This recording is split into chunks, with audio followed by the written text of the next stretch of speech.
What is HelloFresh? With HelloFresh, you get farm fresh, pre-portioned ingredients and seasonal recipes delivered right to your doorstep. Skip the trips to the grocery store and count on HelloFresh to make home cooking easy, fun, and affordable. That's why it's America's #1 meal kit. Fall is right around the corner, and HelloFresh is there to help you plan for the busy season ahead with tasty dishes delivered right to your door. You just simply choose recipes and pick your delivery date, then lay back and enjoy the last days of summer, knowing that dinner is covered. Parents have enough back-to-school shopping and planning to do. Let HelloFresh get the groceries and save you some cash with pre-portioned meals, again, delivered right to your door. So when life gets busy, don't call for delivery, go with HelloFresh. I've been using HelloFresh for a while now, and I cannot tell you how much simpler making dinner has become. It really does give me one less thing to worry about. So go to HelloFresh.com/50whokilled and use code 50whokilled for 50% off plus free shipping. Again, go to HelloFresh.com/50whokilled and use code 50whokilled for 50% off plus free shipping.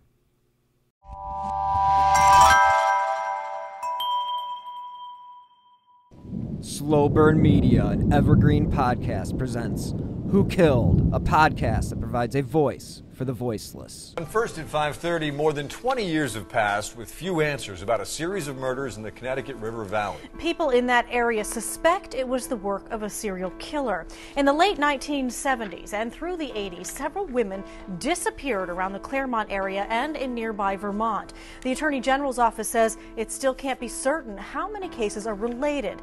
Today, a state lawmaker tried drawing new attention to it all. Heather Hamill live now, and Heather, this attempt didn't get much traction.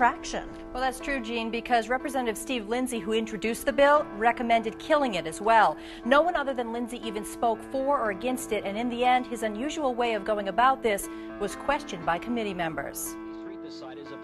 In the late 70s and 1980s, the crime shook the very core of the Connecticut River Valley. At least 7 women stabbed and murdered. In 2011, still no arrests. Keene Representative Steve Lindsay says he wants answers and justice. And women without too many ties, women that were easily forgotten. I'd like to reignite interest in the case, and I'd like to bring some resolution. Lindsay introduced a bill that would give the state's cold case unit $200,000 to exhume the victims of the so-called Connecticut River Valley killer and perform DNA testing. Hello and welcome to episode 197 of Who Killed. I'm your host, Bill Huffman, and this is a Slow Burn Media, Evergreen Podcasts, and Killer Podcast production.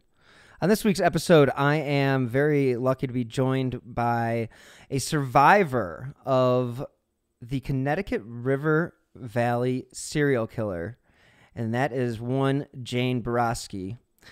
Very nice to have you on the show, and thank you so much for joining us. Welcome. Thank you, Bill. Thank you for having me and allowing me to share my story. Yes, your story is something that is a little different than what we do normally on this show, but we do always like to keep our victims and unsolved cases on the forefront. And since you are a victim of this case, I would really be interested in knowing what it is that impacted, or basically how this all started in your life. And if you could just start from, how you got involved, unfortunately, and we'll go from there. Yeah, I was 22. It was 1988, and I went to a fair. I live in a small community in New Hampshire, Swanzey, Winchester, Hinsdale, that area.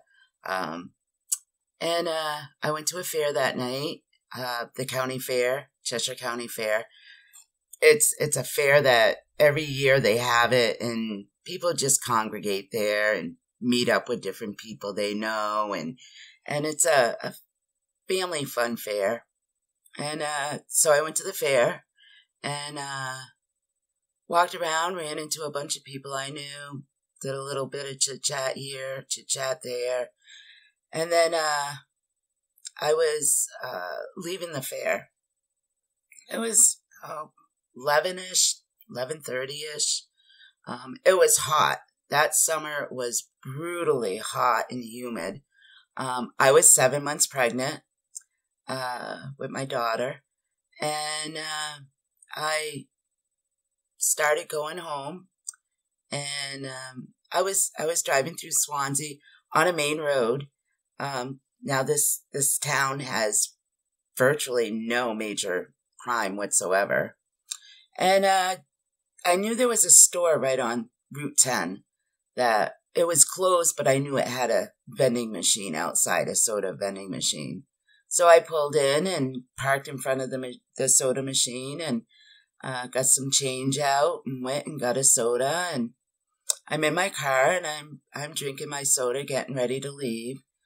And this Jeep Wagoneer pulled up beside me on my passenger side. I didn't think anything of it. There's a payphone sitting there. There's a soda machine sitting there. I really didn't think anything of it. And then he walked around the back side of my car and came over to my driver's side door and asked me if the phone worked. And right as he did that, he opened my door and tried to take me out of my car. And we struggled. I fought quite a bit. I fought so much that somehow my feet came up. I was kicking him, and I smashed my windshield when I kicked him. And after struggling and fighting and screaming, he took a knife out and said, maybe this will persuade you to get out of the car. And I did.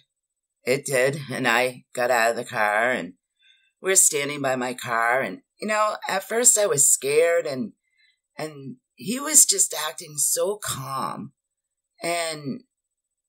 but yet acting weird. 'Cause all of a sudden he was like, you beat up my girlfriend. And isn't this a Massachusetts car?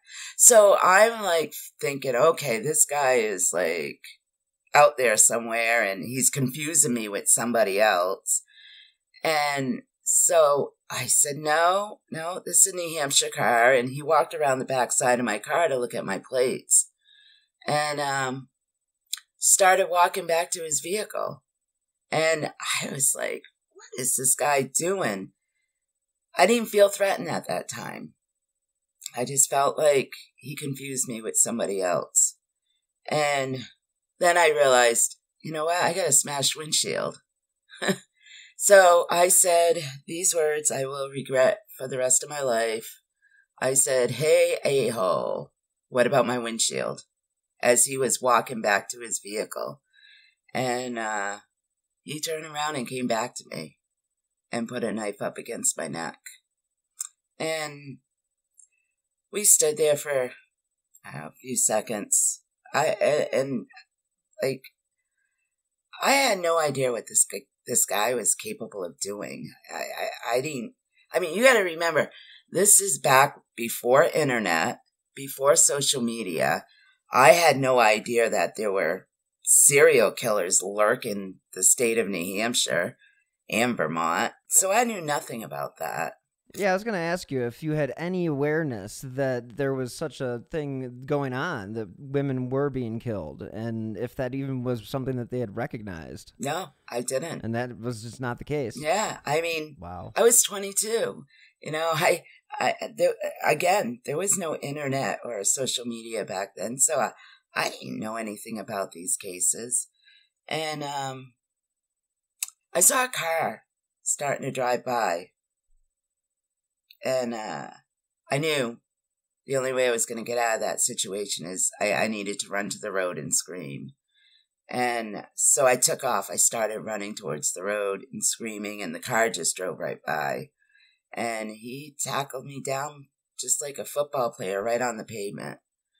And before I knew it, I was on my back and he was on top of me and just started stabbing me. And I ultimately was stabbed 27 times. I had a lot of defensive stab wounds in my hands because I was trying to protect my baby. He did cut my jugular. I ended up having 2 collapsed lungs. He cut my tendon in my hand, a tendon in my knee, lacerated a piece of my liver. I had a piece of my liver removed. But he just, he was on top of me, and I just couldn't, it was almost like an out-of-body experience. I couldn't believe this was happening. This guy was just stabbing the crap out of me. And all of a sudden, he just stopped and got up and walked. He was walking away. He wasn't running. He was walking. And I was laying there thinking, very, very casually, like it was... Like casually? I don't know. He was so calm. He was so calm throughout the whole thing. It's like he never got mad, but never showed emotion. He did want me to go with him at first. Yeah. It was very evident that he wanted me to go with him to begin with. And I wasn't going to. I was fighting him pretty bad about that. But, yeah. This is all going on outside of the store? Yep. By your car? Yeah. In the parking lot. And then you said it was late, and this was like close to like midnight, you said. Yep. So it would have been not busy. No. I guess. I mean, so there was no witnesses or anything other than you. Yeah. That must have been obviously the scariest thing to ever happen. Now you said at first you weren't, I don't know. I mean, you kind of made it sound like you weren't too scared of him at first. And then... Once we got out of the car and he started talking about me beating up his girlfriend and I had Massachusetts plates on my car, which I didn't. I didn't feel threatened anymore. I thought maybe this guy was just confusing me with somebody else. Once he starts going crazy talk like that, where he's referencing fighting his girlfriend, having different plates, where you then say, no, I have New Hampshire plates. And, it's... Yeah, you got to be like, this guy's lost his freaking mind. Yeah, that's exactly what I was thinking.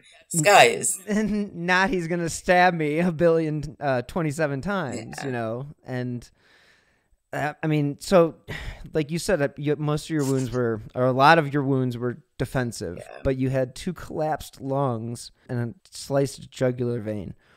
How in the world... were you able to do what you did next? And what is it that you did next? Well, when I heard him walk away, I obviously didn't know where he was. I was laying on the ground still.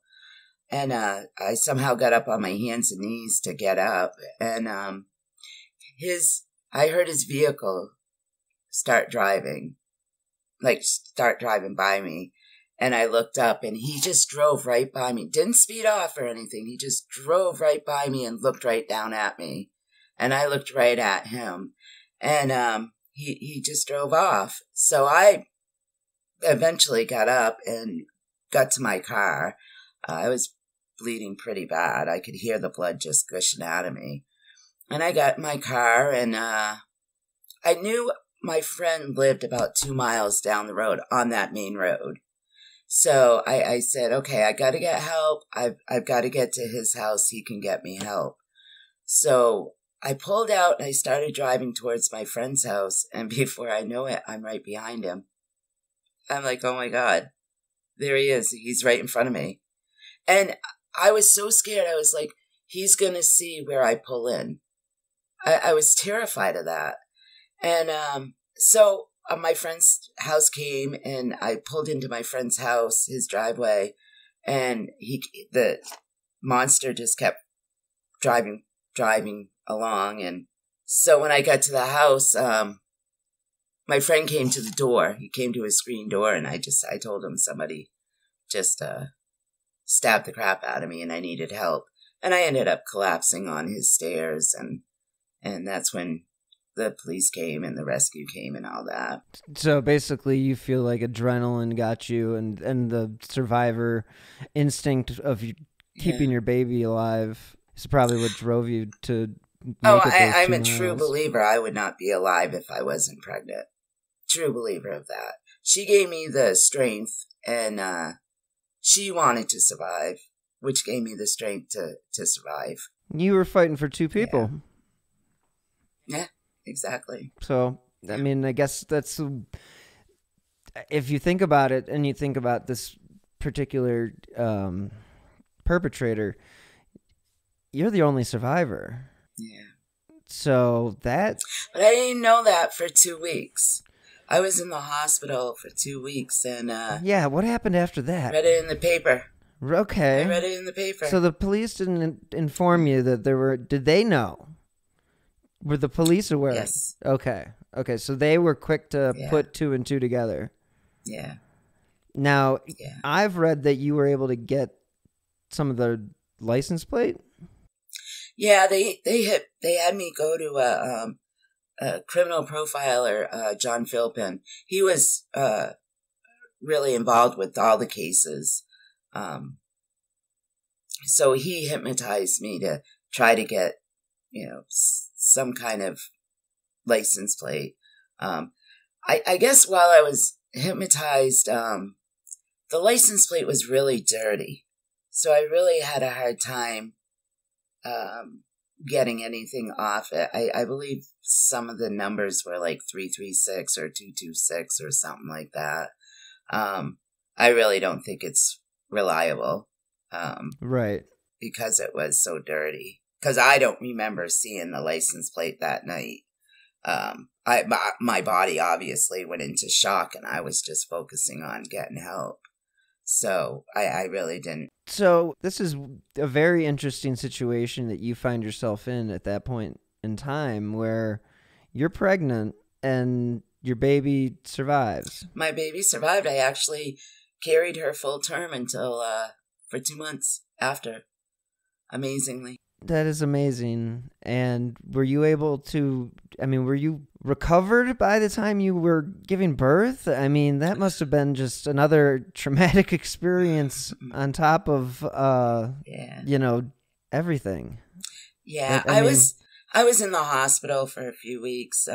Okay. I was in ICU for 5 days. I was on a ventilator because obviously I had 2 collapsed lungs and everything else. I went into surgery immediately that night of my attack, and they removed a piece of my liver, and I remember having tubes in my sides for the ventilator for my collapsed lungs, and I was in pretty bad shape. They didn't think I was going to survive.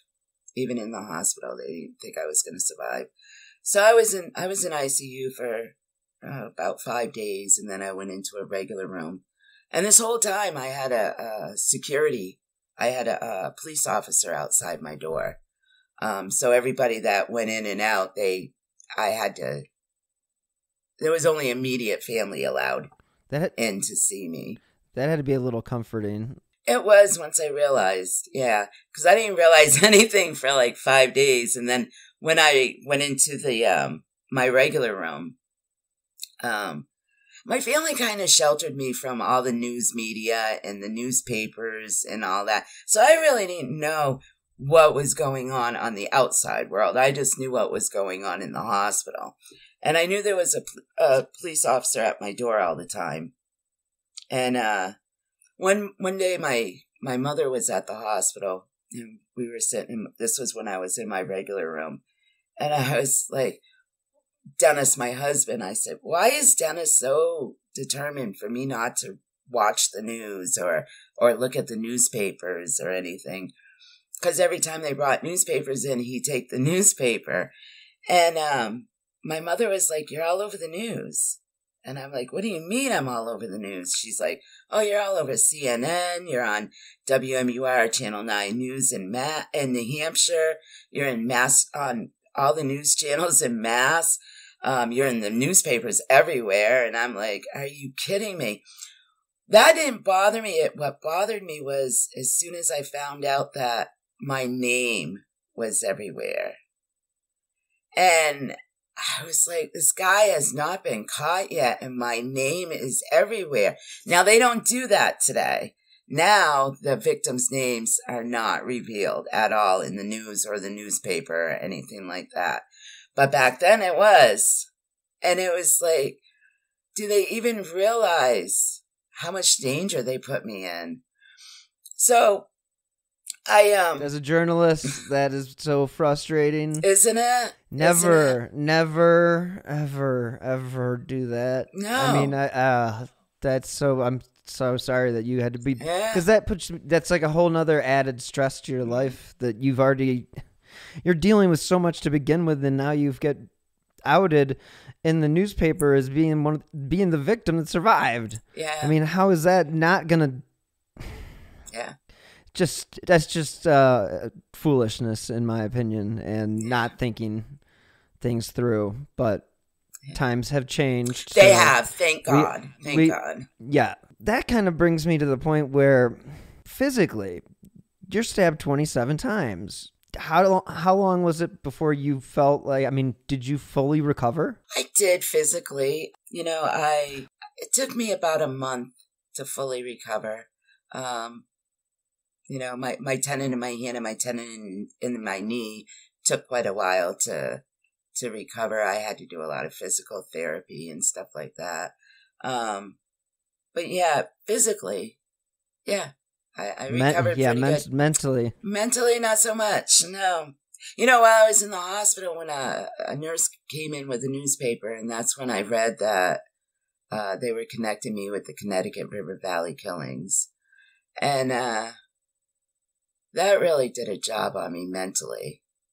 And when the detectives came to the hospital to see me, they came quite a few times to interview me and stuff. And, you know, I was like, is this true? And, you know, they were like, yeah. And every day they came to the hospital, I was like, so you find him yet? You catch him yet? Because I'm thinking in my mind, they're going to find out who this is and catch him and arrest him. And I didn't have to worry about it anymore. But when the day that came that I was being released, I said to them, okay, is this gentleman outside my door coming to my house to protect me? And obviously not. They were like, no. But we're going to have police, the police in your town will do drive-bys around by your house. And I was just like, are you kidding me? This is just crazy. So it was like shortly, like right after I got home, my nightmares started. My nightmares got really bad, and yeah, mentally I was a mess. I was a mess. And then when I had my daughter, you know, so much stuff goes through my mind. It's like, I don't even know how to protect myself. How am I going to protect my daughter? You know, it's like, it was just, it was a very, very difficult time in my life. Very, very difficult. And, you know, every week that went by, I kept thinking, they're going to find him. They're going to catch him. They're going to figure out who this was. And, you know, every week came by and no, they never found him, never arrested him, never identified him, anything, you know. To this day, it's still unsolved. All of them are. That is where I was going next, and that was how this case has remained unsolved when we have a survivor like you, and you were able to get a composite sketch, or yeah, I did a composite. How long after you were attacked did they actually ask you for your information about what you saw, who you thought this guy did, or was that during the when you were hypnotized? Because I know that, like, you see it on TV, and they come into the hospital and they, God, let me talk to the victim, and they're like, we can't do that, you know, blah blah blah blah blah. But they always seem to do that. So well, it's interesting because when they did the composite, I was still in ICU, and I was still on a ventilator. So they came in with this box. And it had like different films of eyes and nose and you know, the face shape and the hair and I laid in bed and I blinked. Identikit. Oh it's my like, gosh. Are these the eyes? And I blink and show me something else and I blink once or blink twice. Once for yes, twice for no. And you know, that was when it was like after I got out of the hospital, I kind of wondered why they did that. But then I'm thinking, oh my God, they didn't even think I was going to survive. So they had to get some kind of composite out there in case I didn't survive. So I wasn't able to... Fair enough, Yeah. fair enough. But as soon as I had the ventilator out and I was in my regular room, they came up pretty regularly to interview me and to find out exactly what happened that night. Because they didn't know exactly what happened that night because I was on a ventilator and I couldn't speak and I was completely out of it. I mean, I don't remember anything those 5 days, but yeah. So it was shortly after that when I was in my regular room is when they came in and started getting the real story and real information about exactly what happened. Now, you mentioned when you left you got home, the nightmares began. And PTSD is obviously something that you had to deal with probably still to this day, I'm sure. It doesn't just go away, unfortunately. Can you explain a little bit about how you've been able to deal with that? Well, I did not realize I had PTSD until 2010. It was 20 years after my attack. It's fair to say, though, the diagnosis back in 1988 probably wouldn't have been the same as it was. Psychology came a little bit It's so away, different now. It's like now when victims or survivors are in, have some kind of trauma or whatever and say they're in the hospital, the first thing they do is they offer them counseling before they leave. They give them some kind of counseling tools before they leave. Back then, they didn't do that. It was like, okay, physically, you're healed. You're being discharged. Have a nice life. I hope you, stay safe or whatever. And that was pretty much what the case was with me. I tried to live a normal life as much as I could. I tried to move forward. I tried to not allow it to control my life. But the reality is it did. I made a lot of bad choices because of the state of mind I was in for so many years. And, I ended up becoming a real serious compulsive gambler. Gambling for me, it was my escape from the reality of what happened to me.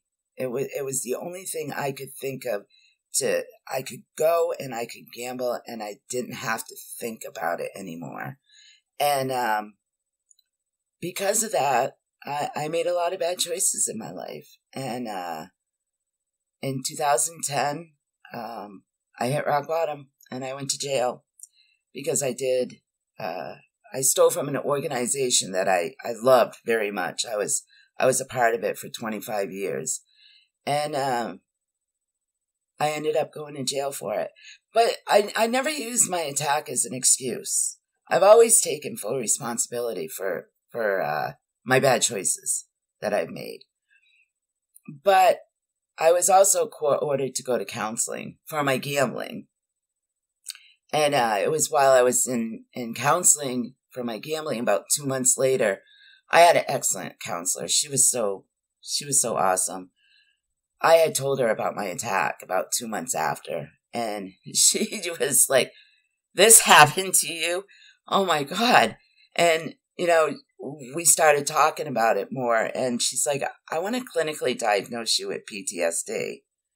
And I was like, PTSD is for like veterans that have fought overseas, in wars. And she's like, "No, So she went over the computer and she printed me out a bunch of symptoms of PTSD.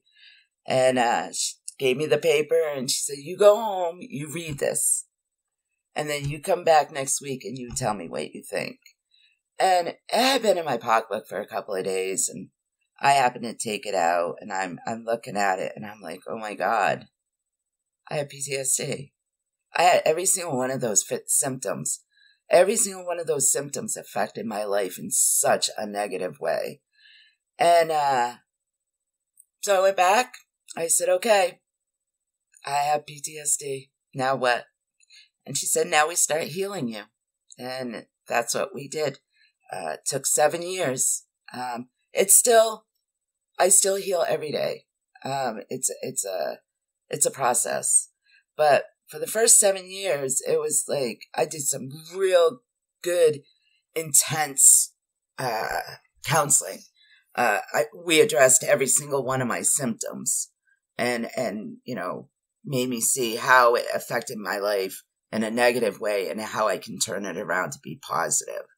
And after 7 years, I was just like, wow, I now realize I didn't live a normal life and for the first 20 years after my attack. That was just a facade that I was living.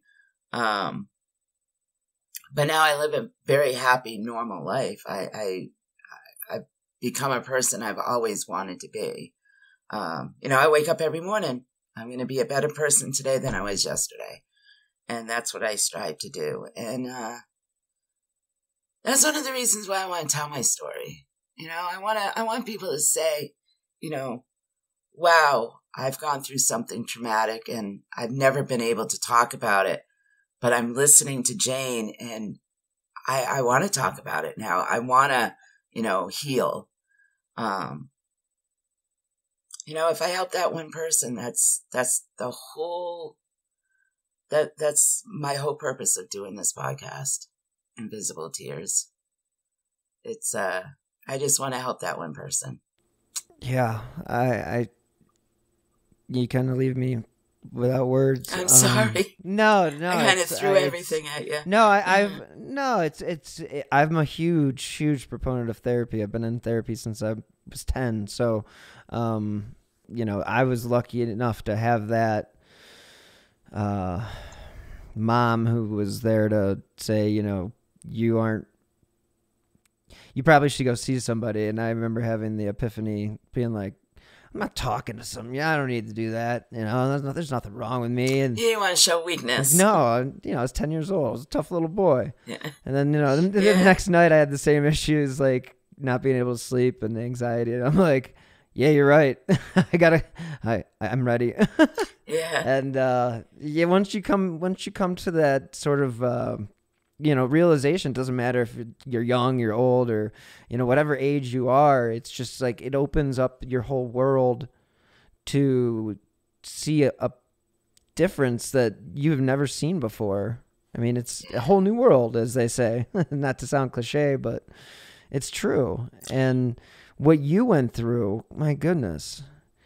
I mean, your therapist, what did your therapist, in regards to like your decision making, you said you don't blame your actions for, what you did on your attack, but the underlying factor is it did play a role in. Oh, exactly. I've always said, I take full responsibility for my bad choices. But my counselor did, she did say, you can't help but notice it and realize that my bad choices were a direct result of my attack and the lack of counseling or no counseling I didn't receive for 20 years. So, yeah, I mean, even though I do take responsibility, I kind of wonder, if I wasn't attacked, would I have made those bad choices in my life? Would I have began gambling, my gambling addiction? Probably not. Probably not. Yeah, you see a lot of people that cover it up with alcohol and drugs and, a variety of other things, other addictions. There's just a myriad of issues that you can get yourself involved with if you're not addressing.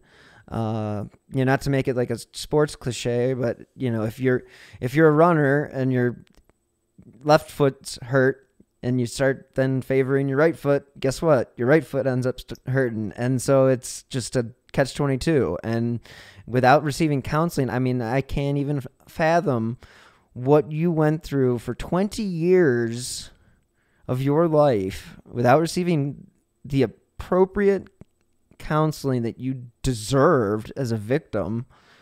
Yeah. I just feel so bad for you in that regard. Like, that's just such a drop of the ball by health providers, you know, just people who should be able to say, hey, you know, you should probably get some counseling too.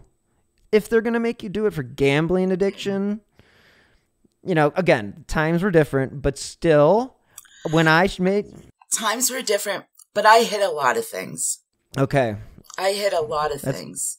You know, I cried a million tears in silence. I never showed anybody what I was really going through in my head. Hence invisible tears. You know, I attempted, yes. I attempted suicide twice. Oh, no. I went through such depression, but my depression, I was going through the depression like in my bedroom, in my privacy of my bedroom. But once I walked out that door, I had to put on this. For some reason, I felt like I couldn't show weakness. I had to be strong.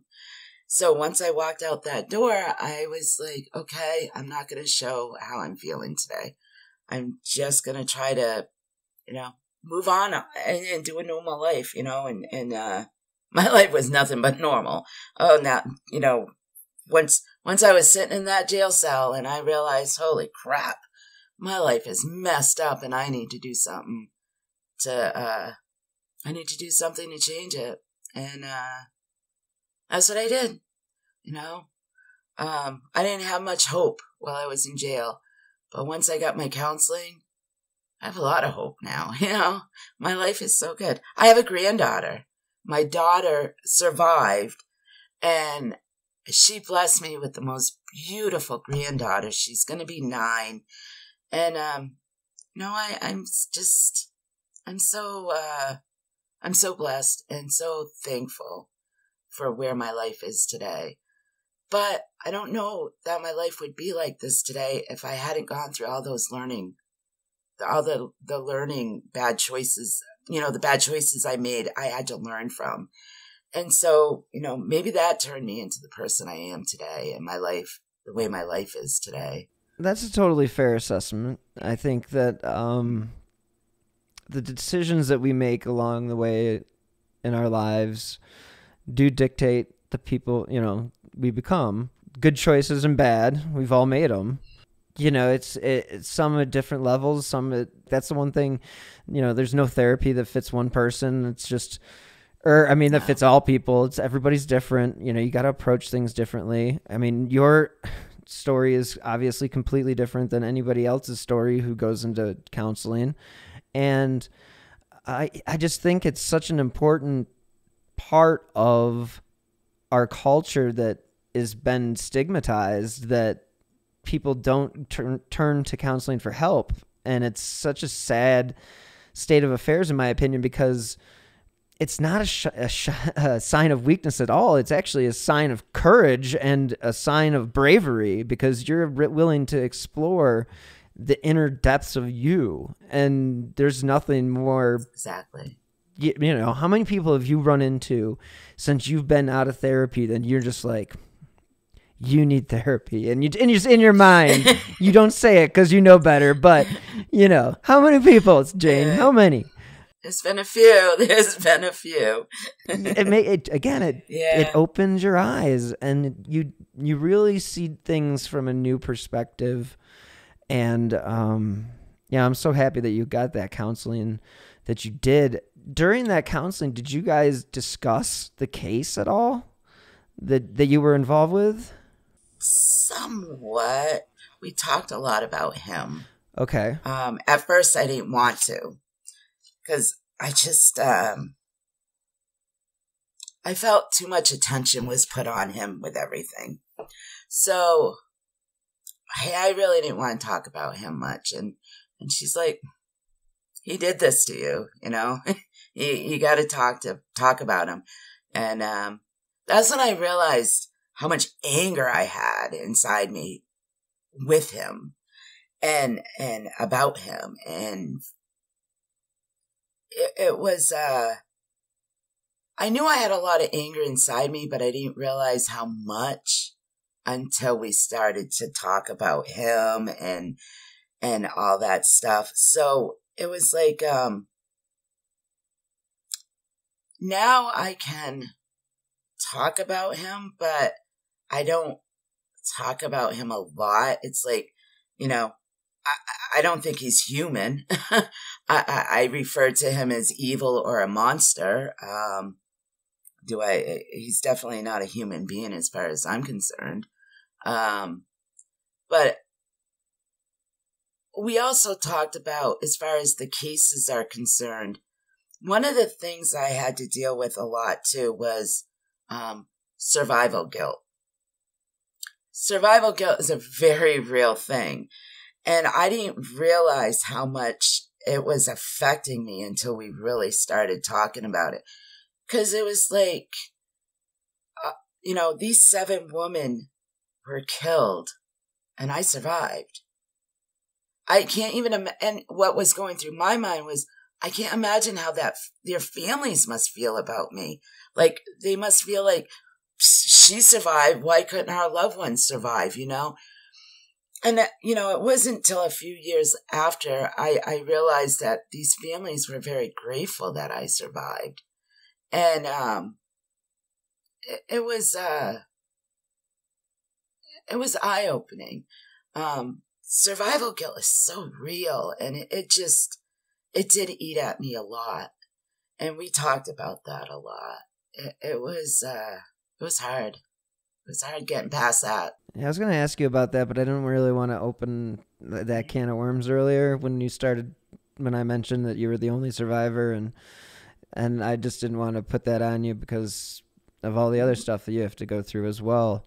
So explain to me a little bit about how you've been able to overcome that survivor's guilt. I mean, I know that's probably something you still deal with daily. I don't as much. The way I look at it is, I survived for a reason. And, you know, I'm a true believer everything happens for a reason in our lives. And I survived because now I can be these women's voice. These women don't have a voice anymore because they were so brutally murdered and it was taken away from them.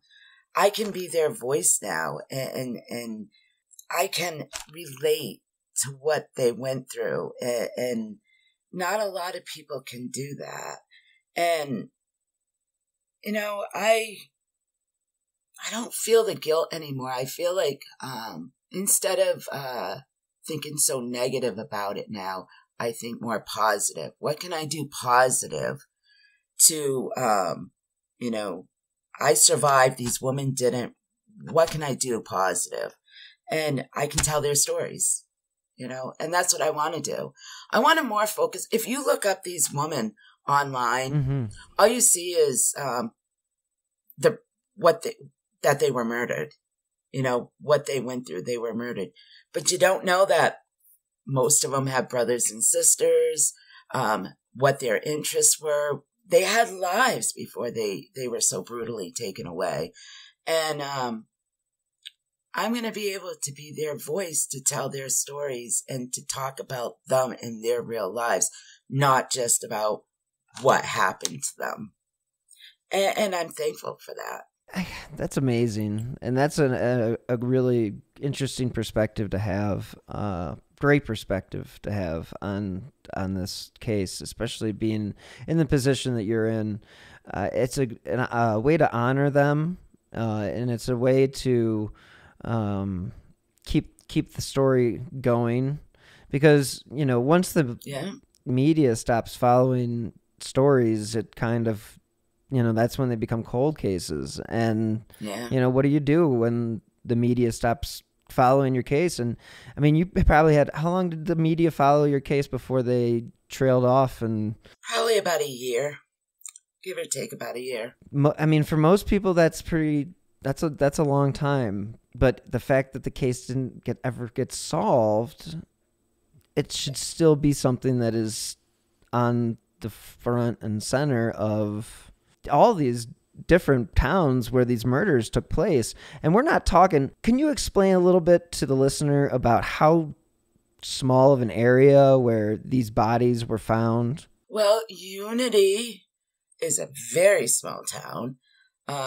I think they might have 2,000 residents in Unity. A lot of back roads, dirt roads, very isolated. Claremont is a small community.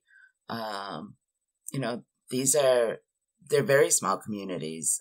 Especially back in the 80s, they didn't have the strip malls, they didn't have the Walmarts, they didn't have all these big box stores and all the big franchise restaurants or anything like that. They were very, very small communities. They've obviously grown over the years, but where these women were found, it was dirt road, back roads, very isolated. All except for Linda Moore and Barbara Agnew.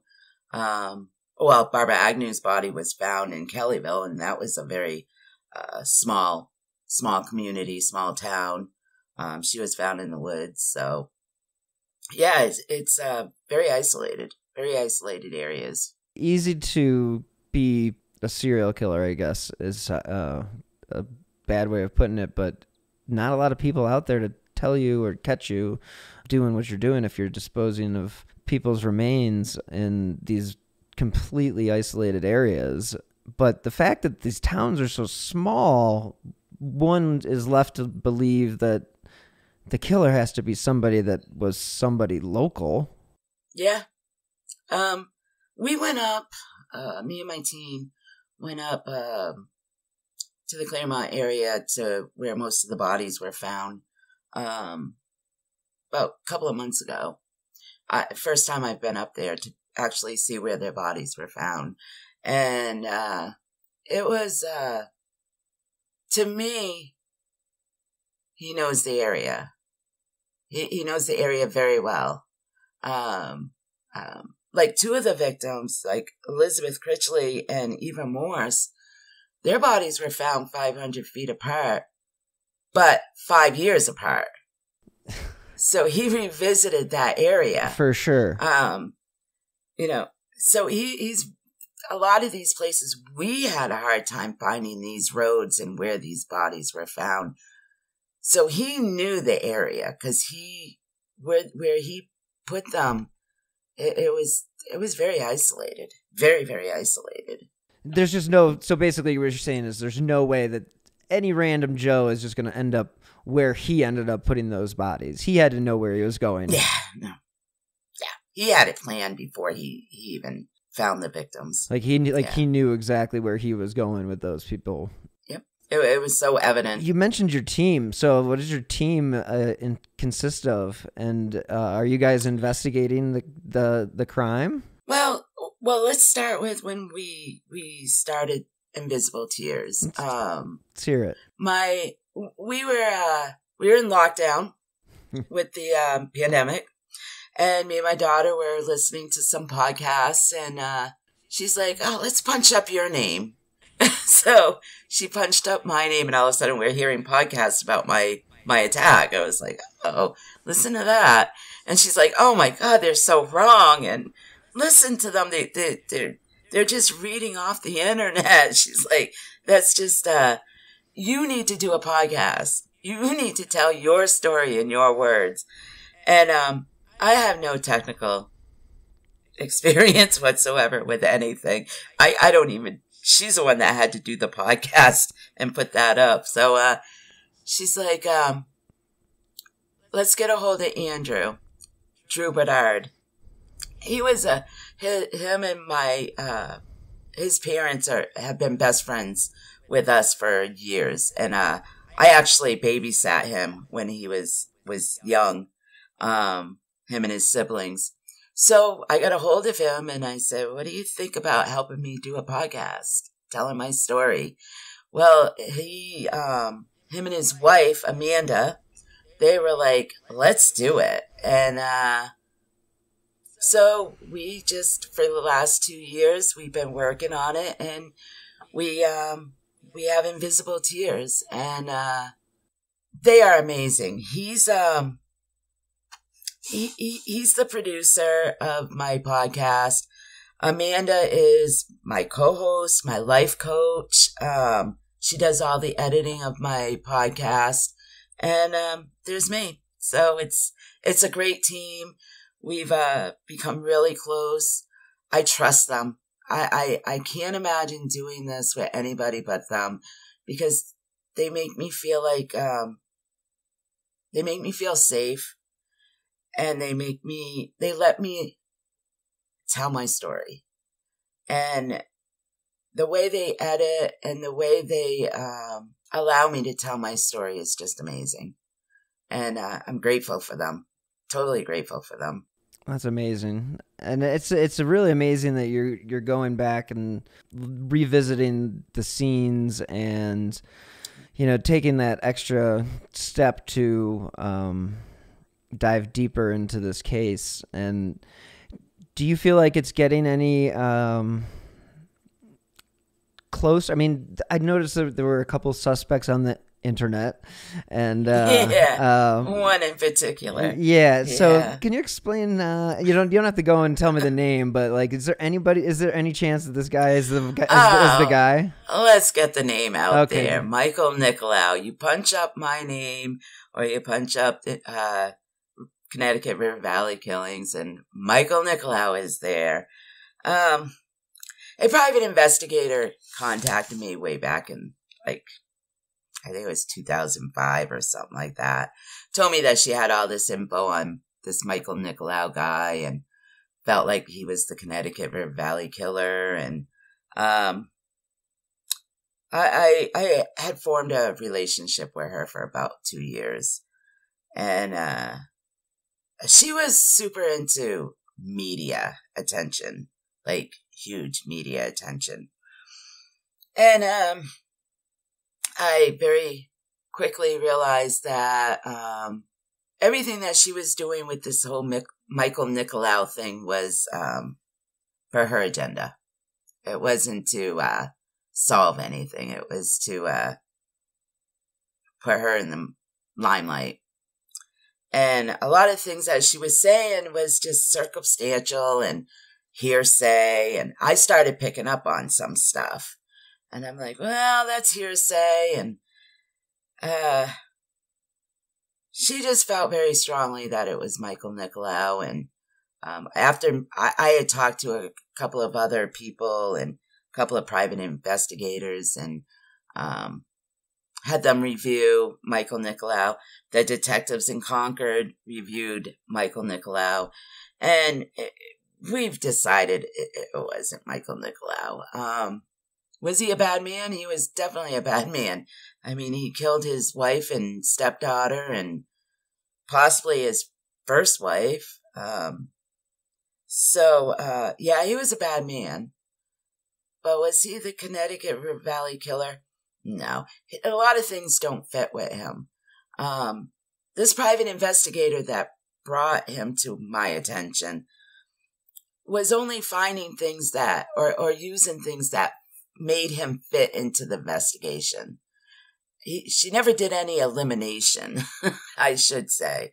And there was a lot of things to eliminate him, but she never focused on that. She just she'd find something and say, well, you know, he may have been in this area at that time because I found this, or, you know, so she always tried to make him fit. But I really tried to listen to her with an open mind about everything, you know, because over the years, I've had so many people come to me, come knocking on my door. I know who did this to you. I know who the Connecticut River Valley killer is. I've been investigating this for years. It's my brother-in-law, or it's my old classmate, or, you know, different people. So I've heard this, you know, before. So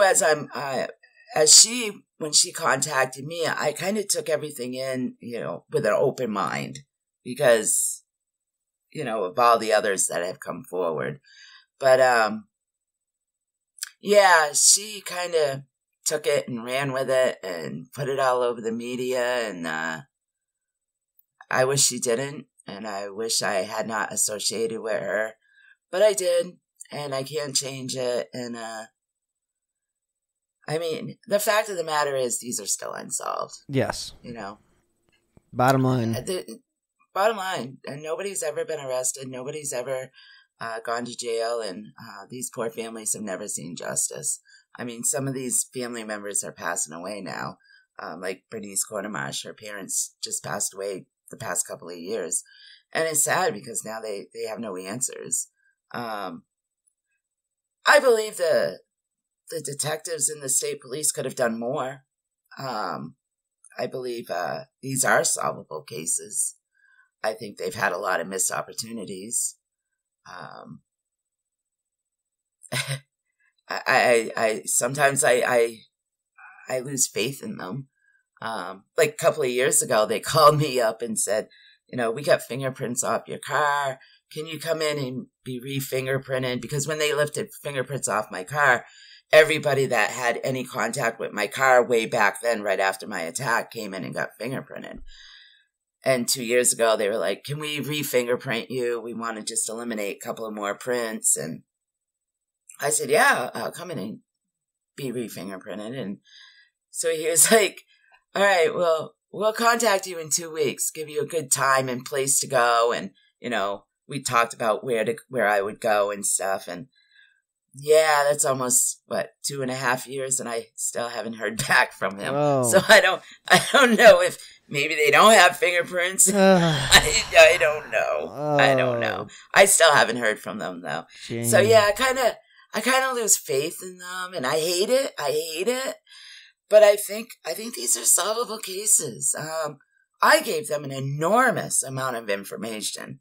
I mean, and I like, one of the things they've always thought that he had a 4-wheel drive. He was driving a Jeep Wagoneer that night, a 4-wheel drive, with wood grain siding. I gave the color. I could not have been more detailed with stuff like that. Yeah. I don't know. It's just, there's so much information I had given them, and I just don't understand why they're not solved. I really don't. Do you have a contact there at all, or with law enforcement in general, or not? No. The main detective that was on my case 34 years ago, he retired. Okay. I know that there's a cold case unit in Concord, in New Hampshire, and I know there's been quite a few that have been, they go into the cold cases, or but I know a lot of them had come and gone too. So I know there's been a lot of fresh eyes on the cases, but it doesn't seem like anything just comes about. Well, it's frustrating. It's so frustrating.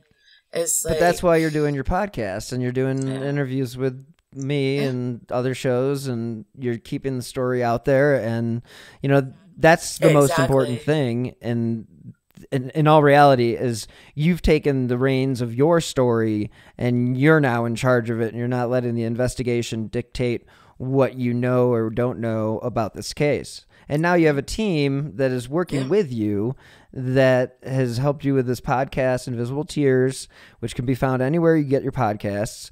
And, highly recommend checking that out. And do you have any closing thoughts that you would like to leave the listeners with, as far as okay? I do. Yeah, I'd love to hear them. I'm also working on another project with Crawl Space Media, Tim and Lance and Jen. We're working on another project called Dark Valley, and that is going to be coming out in the spring. That's going to be a podcast, and I'm super excited about that because they're really going to focus on the investigative part of the Connecticut River Valley murders, and the families, and I love working with them, and they're also allowing me to tell my story on that podcast. So I'm so thankful for them too. They're such awesome guys. Yeah, they're great.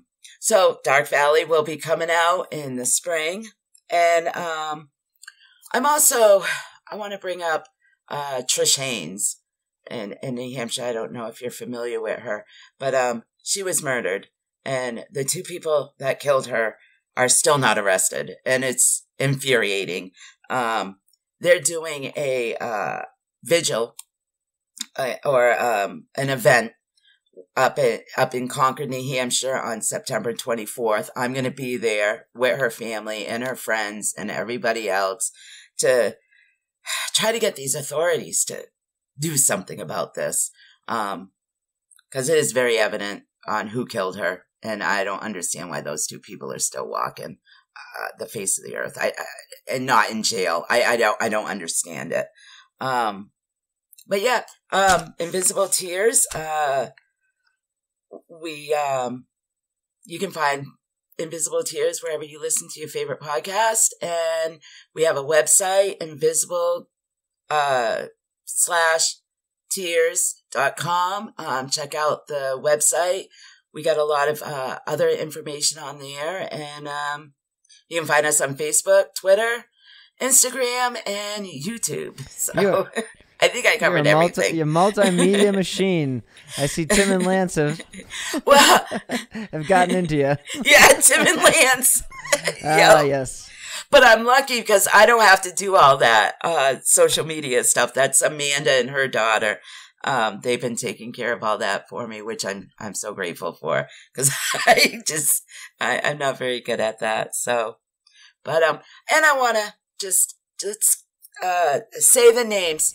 Let's get this case solved, and let's say the names of the victims that didn't survive, because we haven't really said their names. But I know, and I want, let's do that. There's Kathy Mulligan. There's Elizabeth Critchley, Eva Morse, Ellen Freed, Bernice Quartermarsh, Linda Moore, and Barbara Agnew.